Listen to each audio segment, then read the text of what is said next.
Chapter 2. Searching for Truth. There are many professionals, or pseudo-professionals, currently promoting everything from eating healthy foods to avoiding toxins. We see them on television, hear them on the radio, visit their colorful websites, and read their books. Some make a lot of sense. Some make no sense at all. Some are sincere. Others only want to make a buck. A few stress balance, but most harp on their area of interest as if nothing else matters. Then they drive home their message with a polished and convincing sales pitch. Some give good information. Others present partial truths. All proclaim they have found the answer, if only it were that simple. How do we put all this information together in a way that makes sense? How do average people who live average lives know what to believe, whom to believe, or what the next step should be? Do we wait for a governmental regulation or the family physician to tell us what to do? Do we take personal responsibility? Do the answers really exist?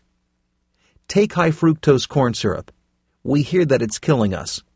Surely our government would not allow it on the market, and our local hospitals wouldn't be serving it to patients if this were true. When we take in this ingredient in our food, our bodies do not make leptin, which is a chemical that makes us feel full. Therefore, we eat more than we should. Yet high fructose corn syrup is listed among the ingredients of some of our favorite foods and neatly tucked inside many of the selections on the hospital menu. We hear that argan is a chemical applied to fruits and vegetables to make them look great, but it may do us a great deal of harm. Yet the fruits and vegetables we find in many grocery stores are coated with argan. What's going on? Of course, I cannot address every bad food, dangerous toxin, dubious treatment, or deception out there, but I can give you a framework and approach to use as you face these apparent contradictions. The first thing you should know is that by discovering what the body needs, you can uncover a lot about what the body doesn't need. For instance, there must be something about water that the body needs. We know this because without a steady and sufficient supply of water, we would die. So we can safely conclude that food with low water content may not be what's best for us. True, our bodies can extract water from whatever food we eat, but here's an interesting fact. While most Americans are overweight, we are also severely dehydrated. This indicates that what most of us eat and drink doesn't contain the water we need. So if we're thirsty, we can just know that our bodies aren't asking us for a soft drink, a shot of whiskey, or a juicy steak. But what do many of us do when we're thirsty? We put the absolutely wrong things into our bodies. The second thing to do is look in the mirror. To paraphrase a popular television psychologist, how's that standard American diet working for you? We've got to conclude that much of what we as a society are dumping into our bodies is wrong.